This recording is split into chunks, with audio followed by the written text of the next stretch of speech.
the devil working through them. And I'm no different than they are. I'm quite capable of acting that way too. I'm quite capable of being that way too.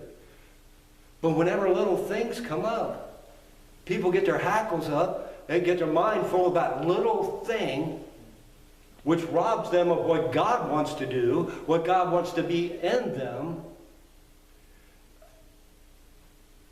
A lot of time, it's even unintentional. People will be joking around or just talking or whatever, and they'll say something that somebody will take the wrong way.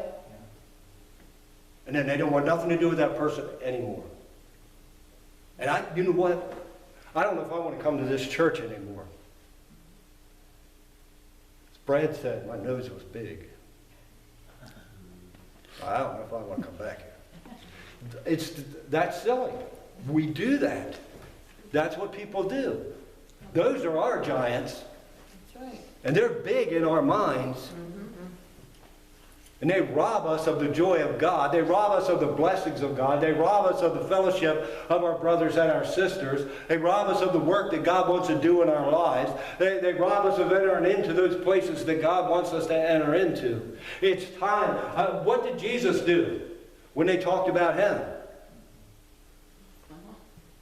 Turn the other cheek. What did he do when they hung him on the cross? Father, forgive them. He's our example. We're supposed to be Christ-like. But we're not. Well, I have every right to be mad, and they're going to get what they got coming to them. That's how we are. And that's what is killing the church. That's what is robbing us as individuals of all those good things God wants to be present in us. Of the deeper things of God, of the working of the Spirit, of all of it. That's what stops us. That's what keeps us wandering in the wilderness. Listen, I love this church. And from time to time in this church, God moves. A little bit. I'm just being honest.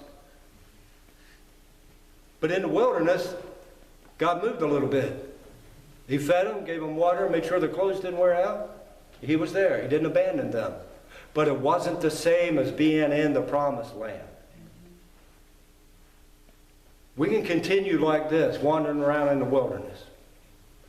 God's not going to abandon us because we're his children. God will make sure we have the necessities. But over in the promised land, there was way more than the necessities.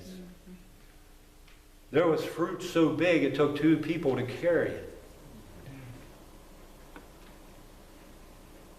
The Spirit gives fruit. How would you like the Spirit to start bestowing fruit on this congregation so big that it was too much for one person to spiritually carry, and God had to spread it out to everybody? Wouldn't that be awesome? It's possible, but it's up to us. I don't know if I can make it any clearer or not. That's what God gave me. And I'm telling you, I want that mountain. And if we want that mountain, God is able. God will go with us. He already said it's ours. But we can't let the distractions keep us from it. We can't let the giants get in the way. We can't be stopped because of stuff that this flesh rises up or Satan puts in your head or whatever. We can't be stopped by that. If we truly want that, then we got to go get it. They still had to go in and fight for what God gave them. If we want the promises of God, we've got to be willing to fight for them. That's it. I'll stop.